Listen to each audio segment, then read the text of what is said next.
Manakah anda semua sahabat-sahabat saya?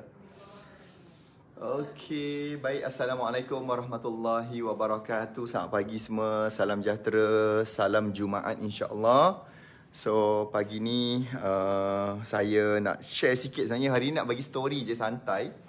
Saya nak bagi story yang santai. Saya nak share story yang ringkas je pagi ni insya-Allah, okey? Saya ucapkan selamat pagi semua, okey?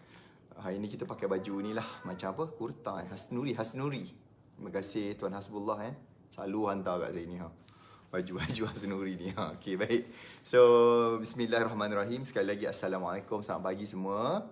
Kita mulakan dulu dengan selawat kepada baginda Rasulullah. Sebab tadi saya pun dengar Ustaz ada ingatkan, hari Jumaat ni hari yang digalakkan, dituntut untuk kita ni berselawat kepada baginda Rasulullah.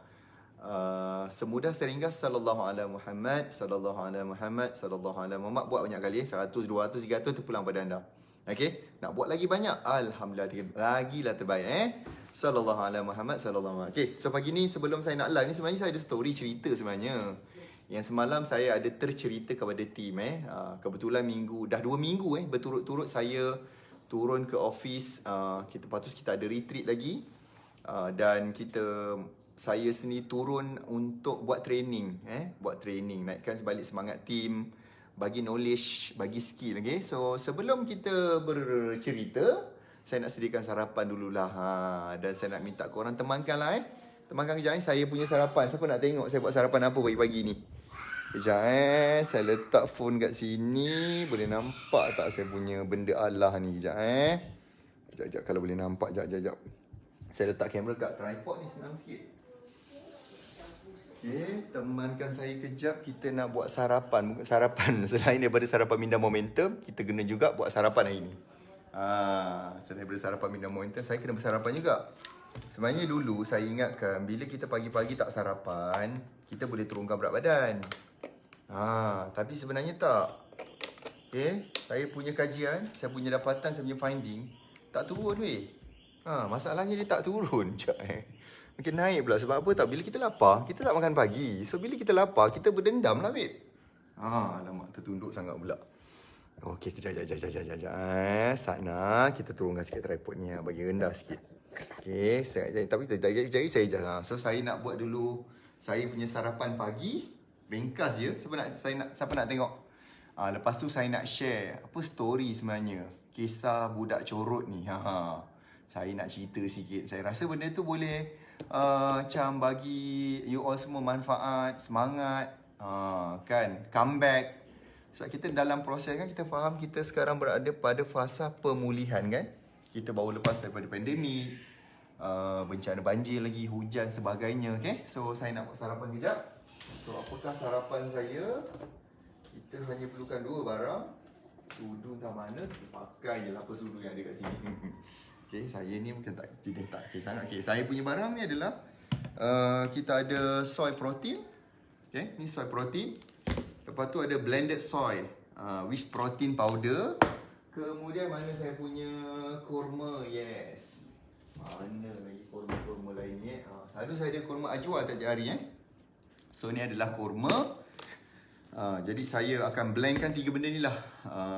Soy protein, lepas tu blended soy ni protein powder, bersama dengan 3 biji kurma. Kalau yang bagusnya yang dituntut sebenarnya, kita kena selalunya kurma ajwa. Tu memang terbaik lah Okay, so dia ada sudu kat dalam ni. So saya akan letakkan yang ni. So saya akan blend.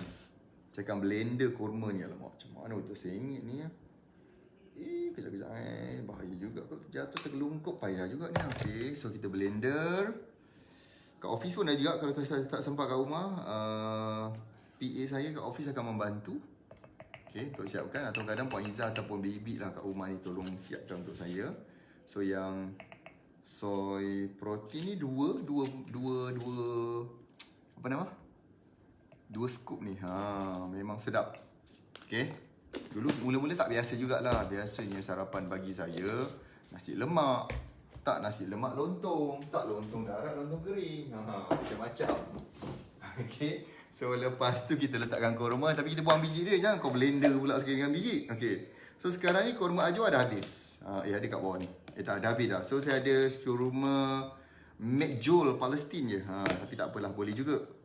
Cuma kurma McJoul ni dia besar-besar. So first adalah kita buang dulu dia punya kulit dia. Buang kulit. Sebab saya kena sarapan yang ringkas, saya dah nak kena pergi office. Saya biasa habis je live ni, bush terus pergi office. Okay, so kita blender dulu kurma ni, buang biji dia kat dalam ni. Jangan kau letak biji dalam tu pula. Okay, sekejap. Saya siapkan ni dulu. Kemudian kita bercerita kejap. Saya bawa you all pergi luar kejap lagi. Okay, dah siap ni, kita blend dia dulu. Yes. Okay, lepas tu kita nak cerita sebenarnya pengalaman saya zaman saya sekolah dulu sebenarnya. Cerita pasal corot tak corot ni pasal zaman saya sekolah dulu.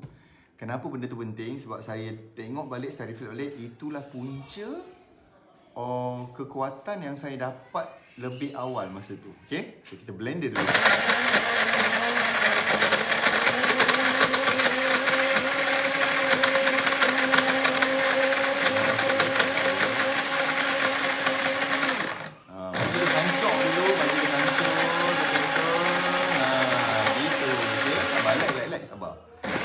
Sarapan. Okey. Sikit.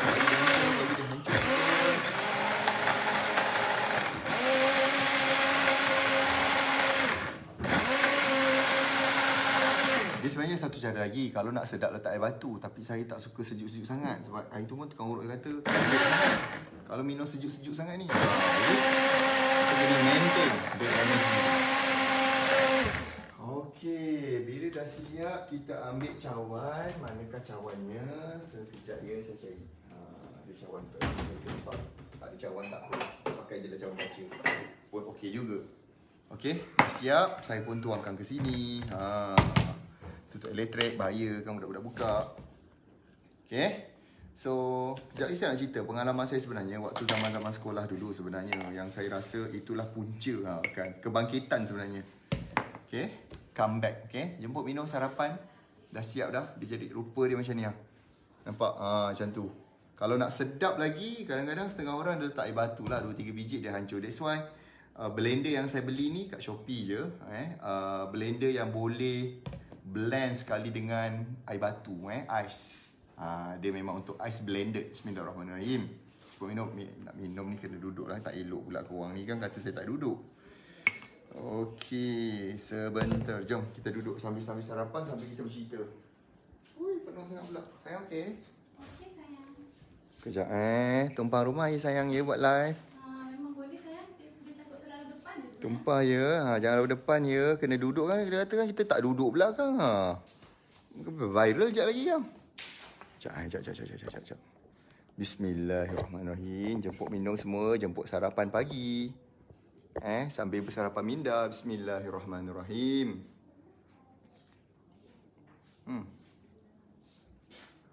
Dia kalau ada kurma sedap. Kalau tak ada kurma tu saya rasa macam tak boleh nak minum. Kan, bismillahirrahmanirrahim.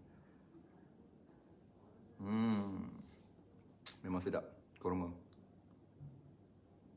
Dia macam kita sarapan jus kurma lah sebenarnya. Dia manis.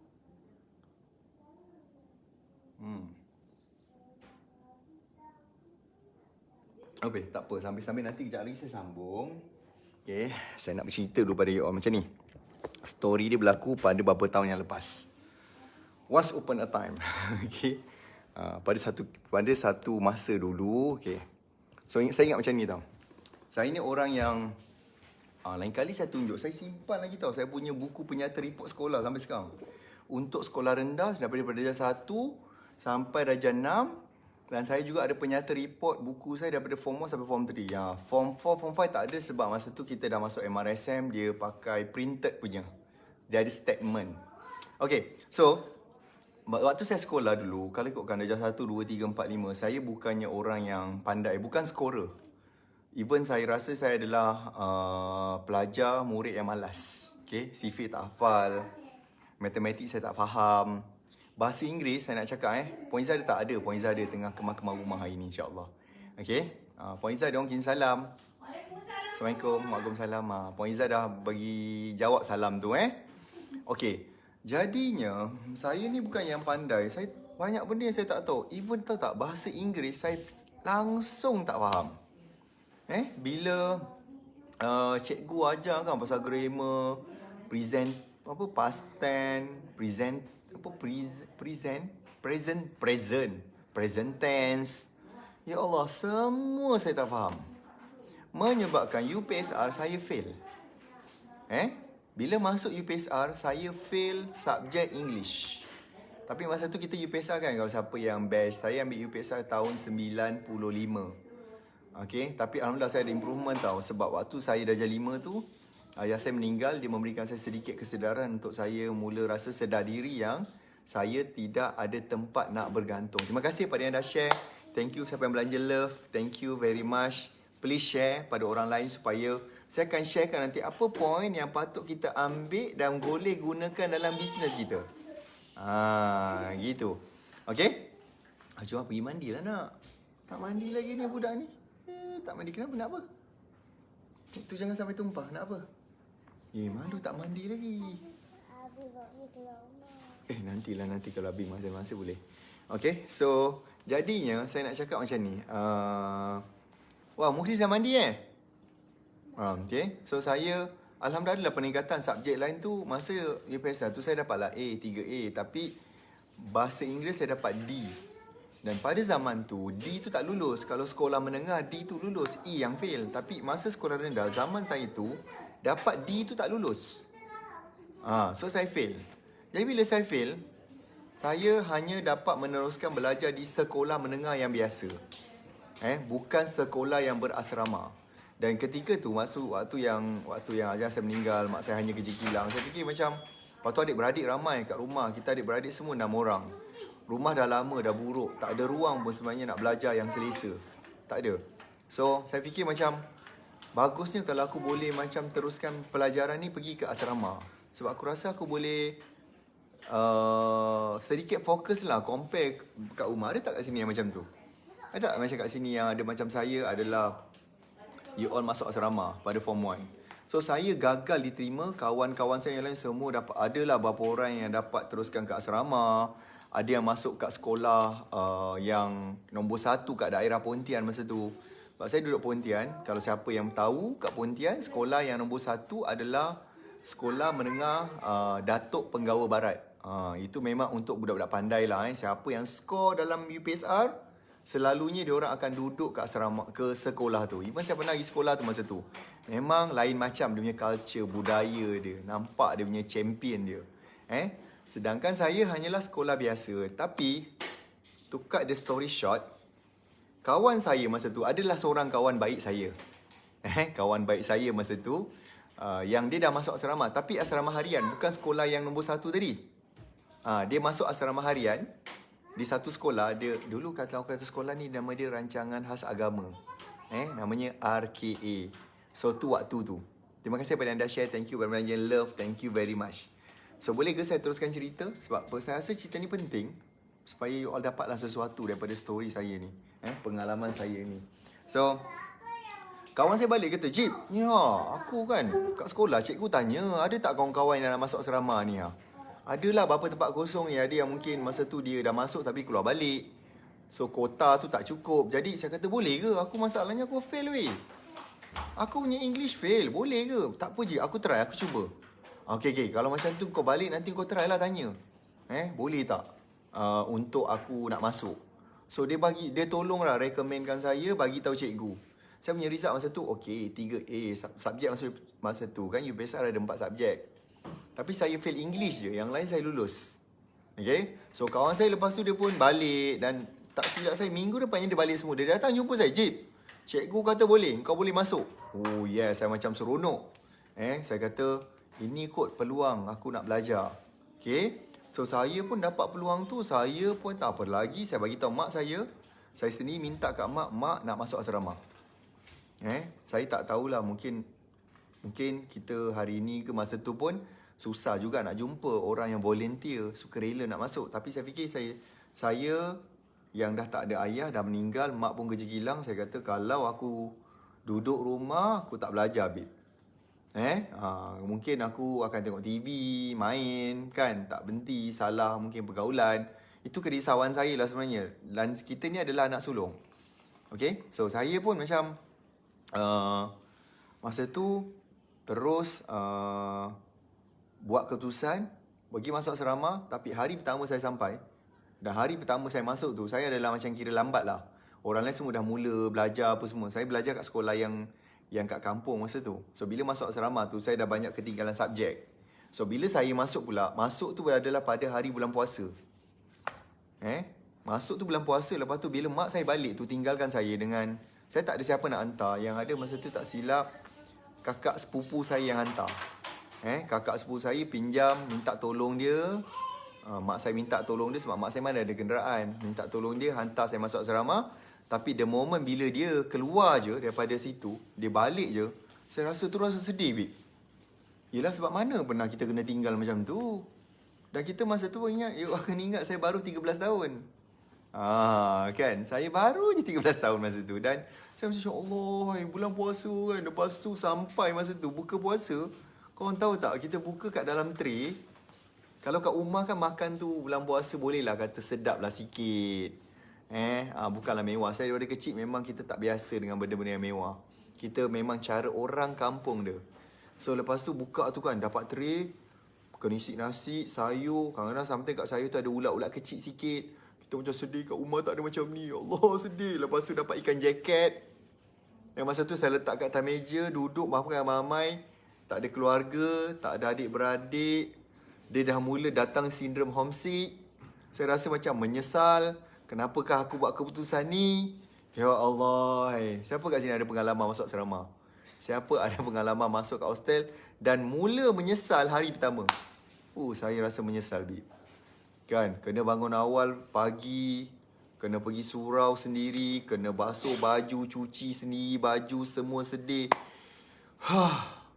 Memanglah sindrom homesick tu melanda lebih kurang sebulan, 2 bulan lah. Okay. Tapi saya bersyukur ketika asrama. Tapi itulah masalahnya. Saya masuk asrama tu, saya ingatkan saya boleh skor. Saya ingatkan boleh skor. And then bila saya masuk, sebenarnya saya tak skor pun. Form 1 tu saya masuk je. Hari pertama saya tak cerita tadi saya masuk asrama. Hari Isnin tu kan dah sekolah. Tahu tak? Saya Isnin dah sekolah. Hari Isnin sekolah tu saya adalah masuk dan terus exam. Terus ada ujian bulanan. Aku tak lulus, weh. Saya fail kebanyakan subjek, terutamanya matematik. Masuk tu je dah kena ujian bulanan. Saya kata, Mak, Datuk cakap, aku ni tak sebab belajar. Tiba-tiba kawan masuk sebab saya adalah orang terakhir yang masuk. Saya orang terakhir yang diterima kan. Benda tu kan sebab nak hanya cukupkan kuota. Walaupun saya fail English, saya tetap dapat masuk. Alhamdulillah, syukur masa tu. So, what happened? Saya fail. Ada. Saya punya penyata report ada kat atas. Warna merah. Saya dapat 20 je ke? 20 ke 30 markah je. Daripada 100. Punyalah teruk, saya kata, Mak, Datuk. And then, saya shortcutkan story. Form 1, saya tak berapa perform. Just berada pada carta top 10. Kelas saya semua budak lelaki. Sebab kita duduk asrama harian yang semua adalah lelaki. Dan saya pula ambil masa tu, dia panggil kelas tu rancangan khas agama. Cuma ada lebih subjek bahasa Arab. Okay, kalau orang lain ambil 8 subjek, saya kena ambil 9 subjek saya kena ambil. So, Form 1 tak perform sangat, Form 2 pun tak berapa sangat, ala-ala je. Dan most of the time, saya punya bahasa Inggeris masih teruk. Saya punya math, science teruk. Banyak subjek tu saya teruk. Kan? Dan bila saya masuk Form 3, bila masuk Form 3 ni, kebanyakan orang ada azam baru lah. Macam sekarang ni, saya nak cerita sebab benda ni kata azam baru. So, masa tu dah tahun 98. Tahun yang saya kena ambil PMR. Okay? Saya kena ambil PMR. Kemudian, kita ada azam tahun baru lah. Dan saya masa sekolah ni, saya banyak habiskan masa kat koperasi. Walaupun saya dilantik sebagai pengawas, tapi kebanyakan masa, saya suka kerja di koperasi. Dan saya juga adalah ketua koperasi sekolah time tu. Saya suka berniaga, saya suka jual barang, saya suka kira stok, saya suka susun barang, saya suka buat promosi, datang koperasi, beli barang, murah, promosi. Saya suka dah buat benda tu. So, saya tak buatlah kerja sangat. Baik-baik, ya Allah, pergi ambil tisu nak? Pergi ambil tisu, sayang. Okay. Saya mula buat macam kerja-kerja kepengawasan tu time tu. Okay. So, jadi saya pun macam kita ada satu macam azam tahun baru yang kita nak buat sungguh-sungguh tahun tu. Yang kita nak buat sangat bersungguh, tiba-tiba kan? Apa yang kita expect? Okay, apa impian? Bila kita ada impian tahun baru tu kan, apa yang kita nak buat? First kali, of course nak belajar lagi rajin. Okay, nak buat banyak-banyak, orang kata nak buat banyak soalan, latihan. Kemudian kita nak duduk depan. Okay, kita nak duduk paling depan supaya dapat fokus pada apa cikgu ajar. Thank you pada yang dah share. Thank you very much. Sekejap lagi saya buat round sikit lagi kat luar. Okay. Lepas tu, okay, bila saya bila kesibuk dalam koperasi, kita kena jual buku. Tugas saya kena jual buku supaya bila awal tahun kan orang nak beli buku semua. Jadi saya tak perasan yang saya punya kelas ni kena pindah. Kelas saya ni kena pindah daripada bangunan macam tingkat 2 pergi tingkat 1. Kalau kelas yang sebelum ni saya macam duduk kat area macam tak adalah depan sangat, tapi depan-depan tu belakang sikit lah, tapi depan lah, bukanlah belakang sangat. Tiba-tiba macam tahun tu semua orang ada azam tahun baru. Saya pula sibuk kat koperasi, jual buku segala benda. Apa yang berlaku, what happen adalah, bila saya balik, rupanya tak ada siapa copkan saya tempat duduk depan.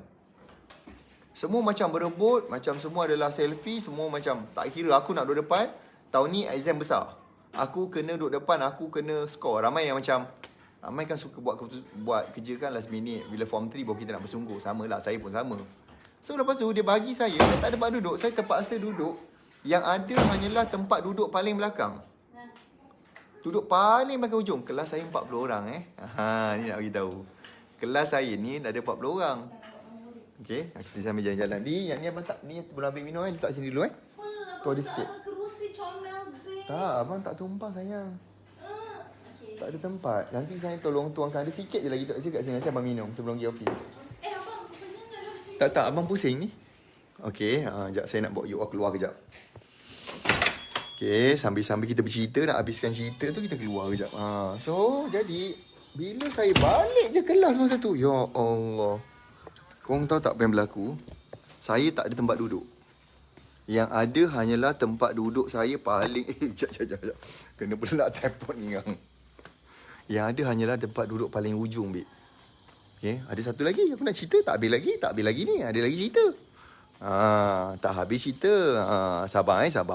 Terima kasih yang masih join. Terima kasih yang belanja love, like, comment dan share. Thank you very much atas support daripada you all semua. Thank you. Tercabut pula saya punya tripod. Tripod ni dah lama. Nampaknya saya kena beli yang baru nampaknya. Dah rosak lah. Okay, jap. Dah rosak dah saya punya tripod ni. Cabut dah.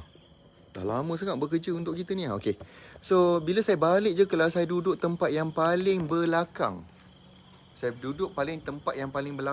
Dan saya duduk sebelah budak ni form 1, form 2, dia lah dalam carta menduduki carta nombor 40 dalam kelas. Dah lah aku dapat duduk tempat duduk paling belakang. Lepas tu yang best, dia dudukkan saya sebelah budak yang paling corot. Tak ada siapa nak duduk dengan budak tu. Saya kata, oh ini saya macam bengang. Saya bengang, saya rasa macam marah, saya rasa macam sampai hati kawan-kawan aku macam ni. Masa tu lah Tapi saya nak ucapkan terima kasih juga. Atas sebab tu lah saya mula cakap apa tahu. Saya tak pernah, saya hanya nombor paling-paling pun top 10. Saya top 10 je dalam kelas daripada 40 orang. Okay, tapi bukan result bagus. Result kita orang pun agak teruk. Banyak subjek yang tak lulus. Terutamanya bahasa Arab. Arab adalah subjek yang paling ramai tak lulus kalau dalam kelas saya. Okay, so apa yang berlaku lepas tu, saya mula cakap, okay tak apa, kau buat aku macam ni aku akan buktikan. Sebab bila kita diperlakukan macam tu, dia memberikan saya satu macam benda yang lagi aku bengar. Aku macam, okay tak apa, aku balas dendam. Tahun ni aku akan skor nombor 1. Saya ni tak pernah langsung dalam hidup saya masa tu ada keinginan ataupun berani nak buat keputusan nak dapat nombor 1. Tak pernah. Saya memang orang yang confident level rendah gila, babe. Seriously. So masa tu saya memang ada drive yang sangat tinggi. Saya ada keinginan, tak apa, tahun ni aku buktikan setiap exam I'm the number 1. Saya buat keputusan tu. Dan itu yang saya belajar, namanya buat keputusan. Kita nak capai apa. Lepas tu juga saya cakap dengan kawan saya, sabar. Sabar Masa tu tak panggil bro. Tak ada zaman-zaman bro. Cakap dengan dia, nama dia Faizal. Faizal, kau jangan risau. Aku akan tolong kau. Aku akan tolong kau gila-gila. Sebab dia bagi saya duduk sebelah budak corot. Duduk belakang saya. Mungkin bising, mungkin jauh sikit mungkin. Habis nak live. Tolong tengok Moris. Moris. Moris. Tahulah, dia excited lah dapat dia punya. Tengok Kis, tengok orang. Tengok sini. Bye-bye. Bye. Dah lah. Kacau Abi lah. Okay, pergi sana, main kat sana. Main. Lari-lari, nanti Abi kejar. Okay. So, saya kata tak apa kau sabar. Aku ajar kau. So, jadi saya... Setiap kali saya study, saya akan ajak kawan saya sebelah ni yang budak yang paling corot, yang saya tahu tak ada siapa nak tolong dia. Selalunya orang yang paling corot ni tak ada siapa berminat nak tolong. Sebab chances untuk dia nak pergi jauh tak terlampau tinggi sangat. Okay, tapi saya kata dengan dia, tak apa, kau jangan risau Faizal, aku tolong kau. So setiap kali saya dah mula rajin pergi prep, saya jawab soalan. Okay, satu lagi benda masa tu. Masa form 1, form 2, saya tak berani nak pergi jumpa cikgu tanya soalan. Most of the time bila cikgu tanya, ada apa soalan nak tanya, wahai anak-anak murid? Tak ada siapa nak angkat tangan. Termasuklah Dan sekali. Saya pun sama. Tak ada siapa. Kita pun segan, malu, takut. Takut kita macam akan di-blame, tak faham. Semua kepala biawak tu penuh dalam kepala saya time tu. Okay? Tapi masa tu saya dah mula ubah. Bila ada free, ada masa, saya akan ni dengan berdebar-debar. Dengar macam takutnya ni. Bawa buku. Mungkin bising lah mungkin. Aku nak buat kerja. Okay. Distraction, sabar. Anak-anak biasalah. Saya mula bawa buku. Pergi jumpa cikgu. Terutama saat yang saya lemah. Selama ni saya ada cikgu. Tetapi Ajwa main basikal ke tu? Ajwa? Nak saya biasa main basikal, dia akan sagak kereta saya daripada depan sampai belakang. Tu normal normal. Saya dah banyak kali kena, tapi saya sabar. Okey. Sabar. Tu pun tekanan juga tu. Aku takut dia sagak lagi ni. Itu kereta saya dia dah sagak depan sampai belakang. Okey. Jadi saya mula pergi jumpa cikgu-cikgu yang selalunya saya lemah. Contoh geografi, English, Maths, even bahasa Melayu, bahasa Arab. Bahasa Arab saya lemah. Dan banyak best saya masa tu, best senior-senior, kebanyakannya bahasa Arab tak lulus. Kau dapat jumpa berapa orang, 3-4 orang lulus. Lulus bukan A. Lulus, dapat D. Hanya dapat D je, dah macam, dahsyat weh senior kita, lulus. Masa tu. Saya masa tu macam beranikan diri dan Alhamdulillah. Bila, saya perasan rupanya, bila kita selalu tanya guru, cikgu ni, tanya dengan cikgu. Cikgu-cikgu ni bukan sekadar dia mengajar kita bersungguh-sungguh. Bukan sekadar dia akan tumpukan pada kita, tapi doa. Doa dia pada kita tu saya rasa macam wow. Lain macam kesan dia. Tahu tak seawal bila? Seawal ujian bulanan pertama masa saya form 3 tu tahun 98, saya dah dapat nombor 1. Kali pertama dalam hidup saya. Sepanjang saya bersekolah, saya tak pernah dapat nombor 1.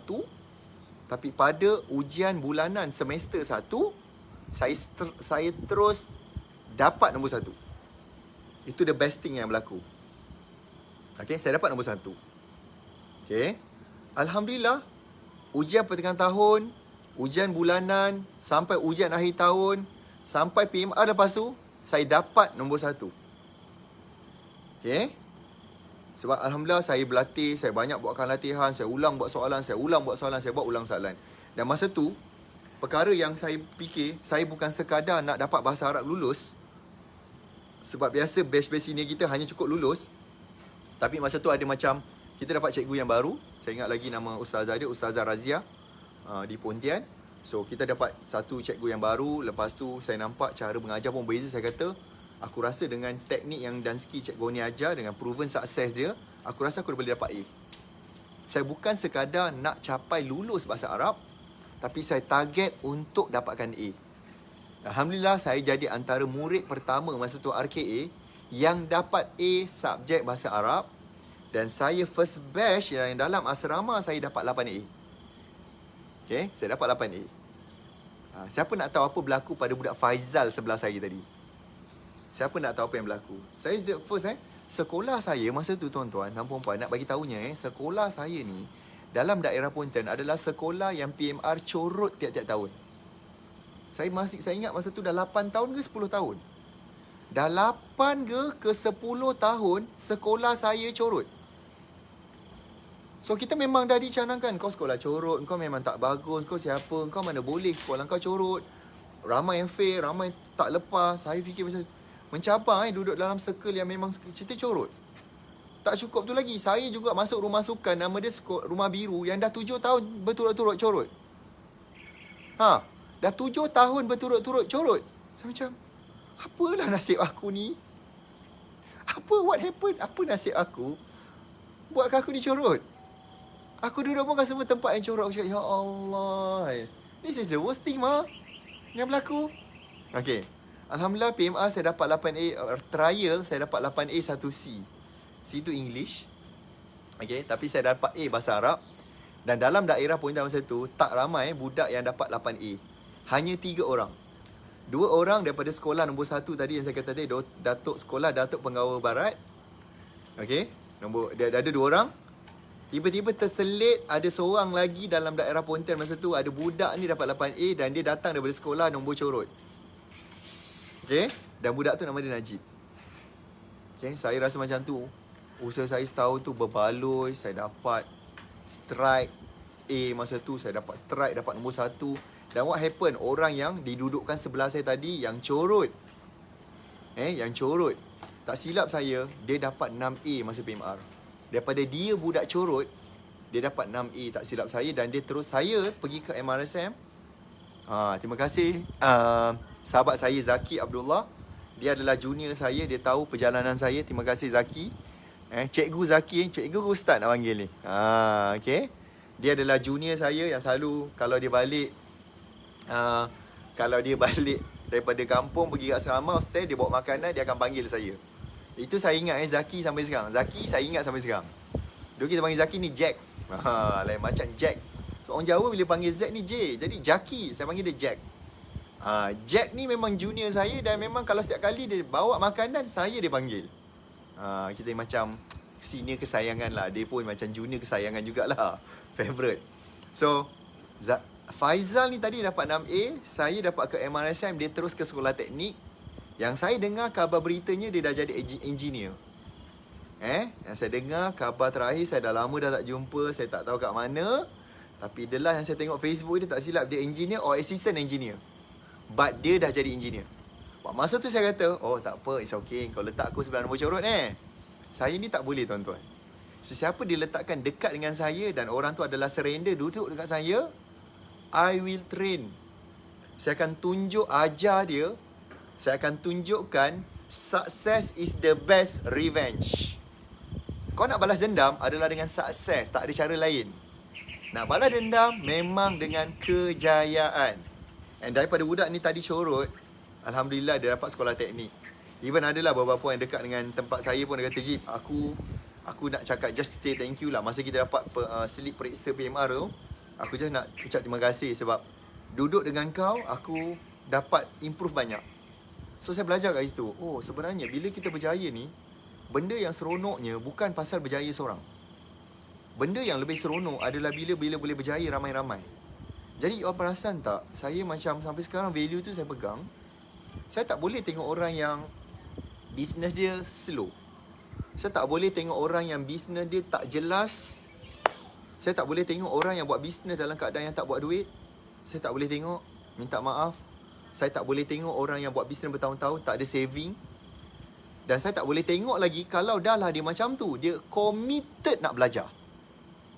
Bila dia committed nak belajar, bila dia committed untuk dibantu, dia surrender, dia akan macam Zaki masih ingat kan? Terima kasih Zaki belanja saya makan dulu Sedap weh mak dia masak.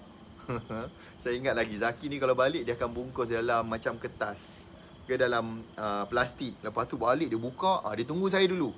Dia tunggu saya dah sampai, dah balik sampai di kampung. Jom makan. Okay. Seronok kan makan kat asrama ramai-ramai kan. Okay. So saya tak boleh tengok orang macam lagilah dia surrender, Tuan Najib tolong saya nak dibantu. Dan nak dibantu pula tu dia bagi komitmen masa dia. Dia bagi komitmen tenaga dia. And of course saya lagilah akan orang kata sangat ada passion, sangat excited nak bantu orang macam tu. Dan demi menterjemahkan excitednya saya nak bantu juga tahun ni, insya-Allah saya sangat committed melihat kejayaan Ultimate ni. Tahun lepas kita ada hampir 50 orang Ultimate. Jualan mereka setahun kita campurkan semua sekali pada 2021 adalah sebanyak 350 juta. 350 juta. Ramai yang dah capai, kebanyakannya melebih, jualan kebanyakan adalah semua 1 juta ke atas setahun. Okay. Kemudian ada yang paling tinggi adalah 58 juta. Ada beberapa orang yang capai 30 juta. So saya sangat excited sebab diorang sediakan peluang pekerjaan yang banyak. Diorang bagi bonus, bagi insentif. Baru ni saya pergi beberapa annual dinner diorang. Diorang sendiri bantu banyak sangat benda kepada ibu ayah masing-masing. Dia bantu komuniti, masyarakat. Orang yang banjir, dia turun. Orang yang kena terkesan dengan COVID, dia turun bagi bantuan. Saya rasa macam wow, aku adalah being part of their success. Aku adalah sebahagian daripada yang kejayaan yang mereka capai. Aku contribute sedikit, tak banyak pun sedikit lah. So demi menterjemahkan betapa excitednya saya buat keputusan bersama dengan tim untuk tahun ni. InsyaAllah untuk kelas Roket Pemasaran Momentum, kita ada tema kita Business Comeback. Dengan harapan kita nak you all semua ada perubahan. You kembali pulih bisnes jadi lebih laju. Kalau yang sebelum ni laju, kalau sebelum ni memang tak laju pun, kita nak lajukan dia. So kita bercadang pada 20 Januari kita lancarkan kelas ni. Untuk kelas masa Februari. Tapi jangan risau. Ongoing sebulan tu kita memang dah ready, dah start dah kelas tu. Cuma dia mungkin minit 1 jam. Sehingga ke muncak ada kelas 2 hari. And kita decide untuk bagi percuma. We decide. Kita bagi percuma, kita nak dalam tempoh 30 hari, you all dah start buat duit. You dah start untuk ada peningkatan 5 ke 10 kali ganda. Siapa kat sini nak dapatkan tunjuk ajar tu? Siapa kat sini ready nak dibantu dan ready surrender dan free? Tak ada bayar. Tak kisahlah you tak pandai, you nak cakap you tak pandai IT ke, tak pandai internet, is okay. Yang penting you adalah committed. Yang penting pandai membaca. Pandai membaca, pandai bagi komitmen, pandai bagi tenaga secukupnya, setingginya, semaksimumnya. Boleh ke? Okey, itu benda yang kita akan buat. Jadi untuk dapatkan info macam mana nak daftar ke apa semua, saya jemput you all pergi ke Telegram najib.com. Pergi ke Telegram najib.com. Okey, kat situ nanti kita bagi link untuk ready pada pelancaran supaya you antara yang terawal. Kalau you lambat tak dapat daftar secara percuma. The first batch kita sediakan dulu 10,000 seat percuma dan kelas secara online dulu. Kita takutlah kan Omicron lah, oh my god lah, macam-macam benda. Okay, sesiapa nak dibantu juga boleh komen kat situ nak kelas free. Boleh juga komen nak kelas free. Tolong komen. Tim saya juga akan reply satu persatu, jangan risau. Kami tahu kadang-kadang ada yang tak tahu macam mana nak join Telegram. Yang tahu Alhamdulillah. Yang tak tahu komen saja kat situ nak tahu. Nak kelas percuma, insya-Allah kita bantu. Kita bantu sedaya upaya kita berikan pada anda. Saya harap you all dapat sesuatu daripada cerita saya bagi ni, boleh? Okay, saya harap you all belajar sesuatu, you belajar something. Saya harap you all semua adalah orang yang committed nak ubah hidup, ubah nasib. Committed juga dalam memberikan harapan kepada diri masing-masing, insya-Allah. Okay, saya rasa itu sahaja. Terima kasih banyak yang join. Salam hari Jumaat. Sedekah hari ni, tak kisahlah berapa pun kita ada, sedekahkan. Mudah-mudahan Allah Ta'ala beri rahmat kasih sayang dia pada kita semua, insya-Allah. Terima kasih banyak. Assalamualaikum.